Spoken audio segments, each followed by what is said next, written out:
Permission to chisel the princess, Your Highness.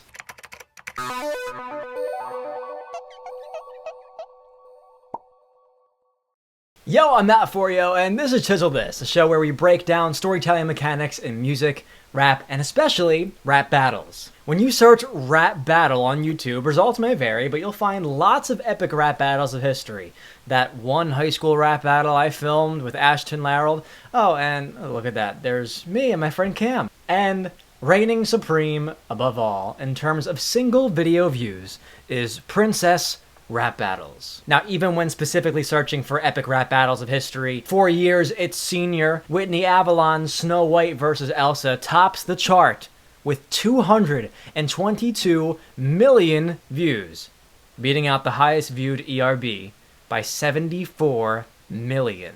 The comparatively small series has only 11 episodes, totally dwarfed by Epic Rap Battles of History's 80. And although often considered a sister to ERB, PRB packs a punch of its own. But how hard does it hit? I want to analyze PRB on its own, but I feel I must first define it by its contrast with ERB. The latter did not invent rap battles by any stretch of the imagination, but they certainly popularized the format, making room for kids like me to be introduced to rap as a genre in the first place. In terms of interest over time, Google Trends shows us rap battles hitting its peak in popularity in search results during 2014 to 2015. The same time Princess Rap Battles enters the scene alongside many other non-franchised but related uploads, and of course coexisting with battle rap institutions like King of the Dot. The first Princess Rap Battle, Snow White vs. Elsa, came out during the off-season of ERB, between seasons 3 and 4. While both series utilize a certain formula where an MC tees up a scrimmage between two parties, the individuals and philosophies that inform each series come from different creative backgrounds. ERB was created by two comedians and musicians, Nice Peter and Epic Lloyd. This origin story shines through with every new installment. Princess Rap Battles was founded by Whitney Avalon, a longtime actress with a performing arts degree. On her website, she describes herself as comedy chameleon, bubbly brainiac, alliteration aficionado. And I would say there's no better way to put it. If you think of princess rap battles, you may think of Cinderella, Belle, and Snow White, but Whitney is the princess, the royal constant that draws you in to watch each new episode. She is simply delightful on camera. You've gotta love her. She is the paragon of a drama type who has clearly surrounded herself with a resplendent community of actors, actresses, and video directors like Steve Gossett, who inform what Princess Rap Battles becomes. Kind of reminds me of the theater community at my high school. Their origin story of theater, performing arts, and drama is the token on which Princess Rap Battles both succeeds and falls short. So, first, let's let the princess shine. What's my name? Belle. What's it mean? Beauty.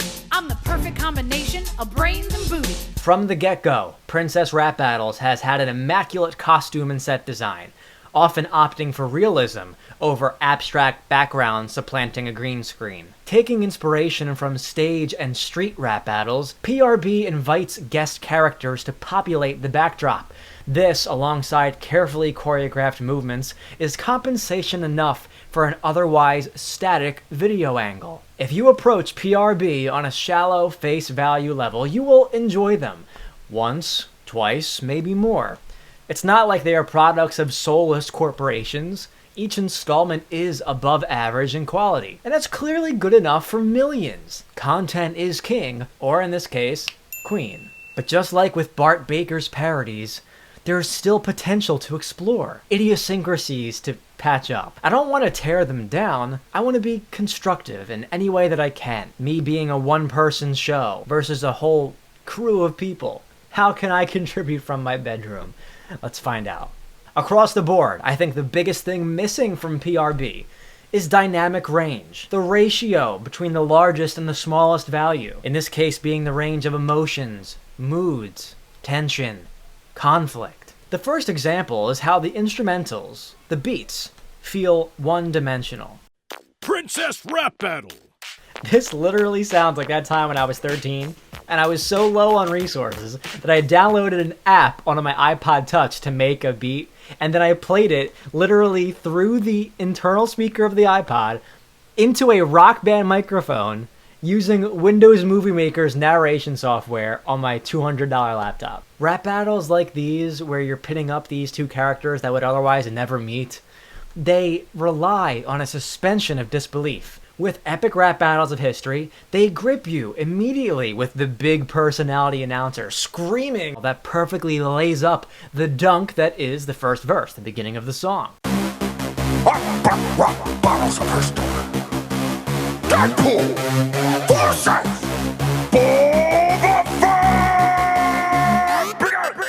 It's pretty consistent across the whole series, both in delivery and timing-wise. It makes you feel like you've stepped through a portal into a universe where this matchup is possible. And it's like, okay, I buy it. Let's see what this rap battle has to offer. That, compared to Princess Rap Battle's introductions, which use similar wording and introductory techniques, feel like store-brand knockoffs. Princess Rap Battle. Rapunzel and Flynn. Versus Anna and Kristoff. Let the rap battle begin.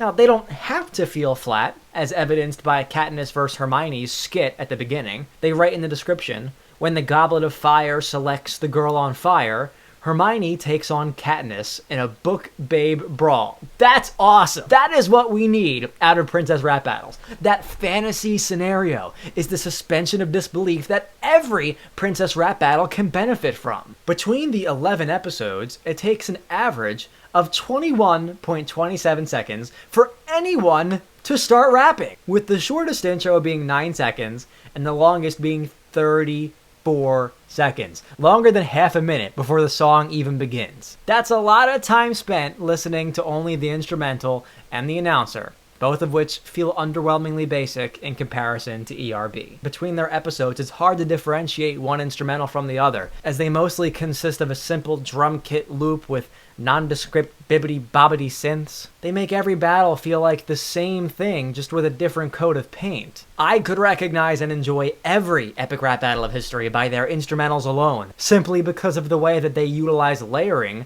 and musical meter to craft a story in conjunction with the words that they write to it. Now, while the beats do pick up and add extra elements as the video progresses, they never fully change moods or invoke a different emotion to the listener. This certainly contributes to the dimensions of each rapper's delivery, which feels like it also lives on one level from start to finish. If you start the video and then immediately skip to the end, the battle ends on the same plane it begins with. This corny copy's lost because she ain't in Kansas anymore. I'm surprised your garbage squad hasn't fallen apart. You're stressing because you're messing with a verbal giant, sweetie. You want to pick on someone my size? Eat me. Everyone pretty much has the same cadence and the same delivery. Well, you look into the mirror and you're sure on you're my stressed. You're Not a good borrowing witch. my I'm a look. bad You're bitch. even Ruby cares wearing on my my dress. It's like it's all being concentrated and funneled down through one overhanging writer creating the flow, and then it's kind of spread out to every actor, and they all suffer from the same things. And maybe it's just because these actors and actresses are performers before they are rappers, if they are rappers at all, because their delivery can sometimes feel like they are reciting a script on stage. When Sauron took over, you hid in a tree. I led the Rebel Alliance and we saved a whole galaxy. When I am done with you, you will be nothing but a crater. My words explode like bombs. I'm a verbal detonator. In some ways, you can credit that to the prim and proper manner with which PRB paints its princesses, as if the audience was peering into a storybook and finding that character in their natural habitat. But that's on an intertextual level, on paper. It doesn't necessarily excuse how the performance comes across. Let's look at your mentality. Freud loves your abnormality. The Stockholm Syndrome story, beauty and the bestiality. I can best describe it as talking battles. In this way, you have some punchlines that can land a little bit off time. Plan. I don't think you understand. A coward Dalton bag of bolts can't step to Wonderland. Don't make... And the way they are left unemphasized makes certain punchlines feel like poke lines instead. My lyrics so wet, I'm like a rhyming typhoon. Like a rhyming typhoon. Are you A typhoon? Like a monstrous storm? The believability can be a hard sell sometimes. It's almost like they're just saying these things just to get it out of the way. Compare this to Steve Jobs versus Bill Gates, epic rap battle of history. Let me just step right in. I got things to advance. A roller coaster of emotions, ups and downs, moments where you believe one has the upper hand over the other. You know, I bet they made this beat on an Apple. Nope. Fruity Loops. PC. You will never, ever catch a virus on an Apple. Well, you can still afford a doctor if you bought a PC. Let's talk about that. Punctuated by literal story beats, such as Steve Jobs dying in the rap battle, and then HAL 9000 reversing the dynamic on Bill Gates. Take Bill Gates and his loud and boisterous demeanor in that moment after Steve Jobs died. Fine, you'll be like that? Die then! The whole world loves you, but you are my friend! It's a moment of weakness. Immediately responded with HAL 9000's calm, cold, and robotic delivery, which communicates a moment of power. I'm coming out the socket, nothing you can do can stop it. Those are opposites. Typically, you see loud and boisterous yelling as a token of power, and then somebody maybe being calm or more reserved as a sign of weakness. But ERB has this dynamic where one can invoke the opposite, and vice versa. These moments in princess rap battles are few and far between, but they do have their day. This gold-digging trophy wife's the royal baby maker. Fear the nerdy, wordy princess, cause I'm throwing more shade than the willow tree growing on your dead mother's grave. Your tale is old as time. That's good. Like literal goosebumps. Like, yes! That should be the whole battle. Fear the nerdy, wordy princess, cause I'm throwing more shade than the willow tree growing on your dead mother's grave. Your tale is old as time, sets us back 50 years. Do your chores. There's a background vocal layer, which is largely absent in every other performance, and then there's this manipulative frequency swell that leads up to a beat drop and then immediate pickup in the next line instead of waiting for this awkward intermission to start the next.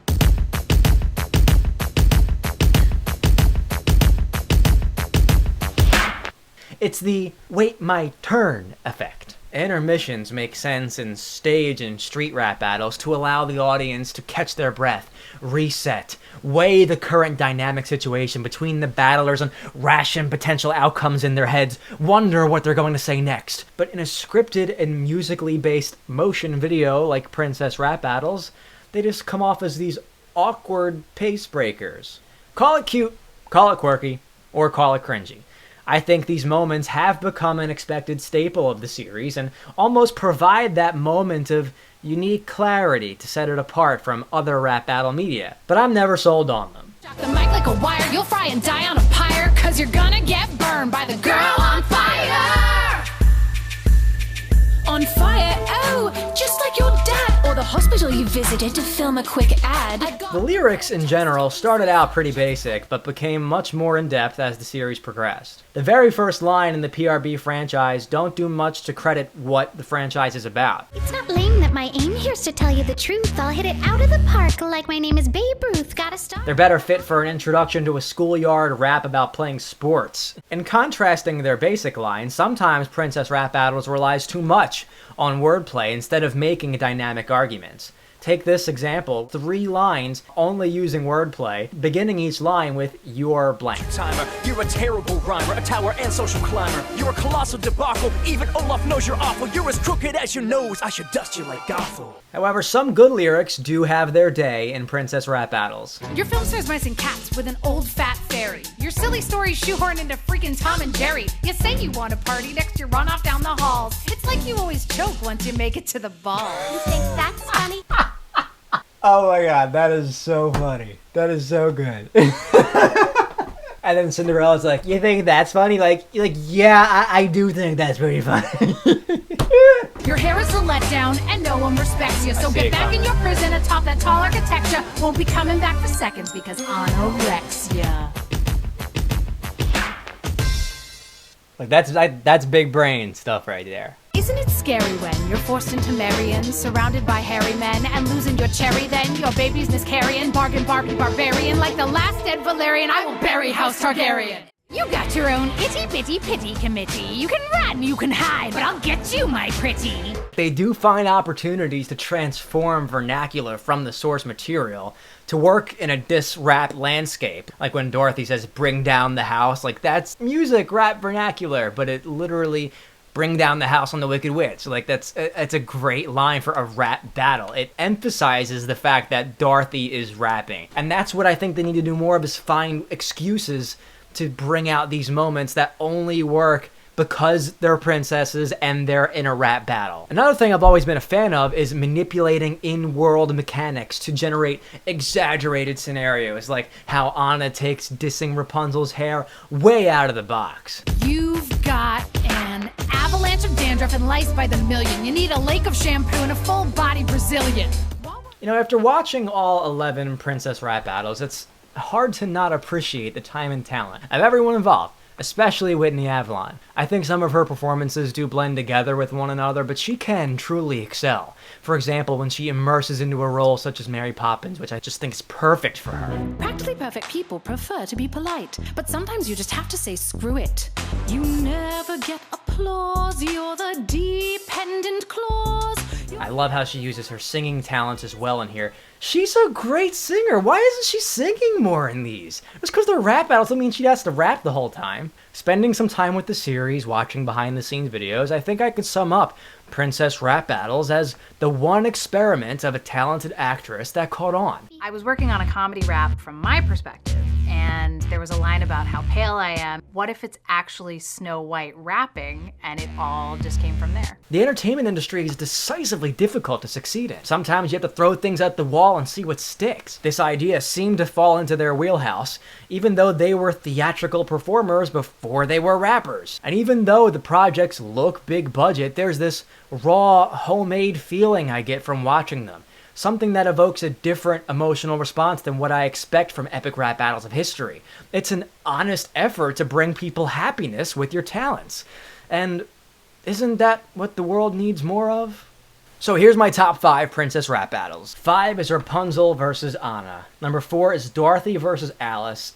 If not simply for the Scarecrow's performance, Mrs. Claus versus Mary Poppins, I think that's Whitney Avalon's most comfortable role. 2, Daenerys versus Maleficent. I think there's some great story beats in there, especially how they go into this cartoon world. And number 1, I think Belle versus Cinderella. I think those couple lines that I reacted to earlier just stand out enough for me to put it at the top. Really connect with me. Princess rap battles, keep doing your thing. I hope to continue to enjoy them, and of course, criticize them from the backseat. Yeah, Whitney, I mean, I just wish the best of luck to you and your whole crew in your careers. Keep being creative, keep making people smile, because that is clearly the goal that you have beyond making a perfect rap video. I love to even connect sometime, maybe if you want some help, you can work on one in the future. For those longing for epic rap battles of history, Chisel This to return, maybe in the future, but as you can tell, I'm really focused right now on doing things that make me happy. Just like Whitney Avalon, as you can see her branching out on her own channel, doing some extra content. You can tell that she loves that and she's comfortable there. And I hope that you'll continue to follow along as I make content that makes me happy and continue to support and recommend ideas for rap challenges and, of course, Chisel This. I'm Mat4yo, and that's all for yo today. You are infinitesimal to an infinitesimal place value. An infinite is better at stitching intricate sentences when it's itching after going without food. An hour too long and can only say gotta go. My magic touch is so luscious and succulent, but you're dusty. You better grab a vacuum and suck the lint off your crusty pits. I had enough of it. The whole globe is a masquerade. Screw scramble, I do eggs.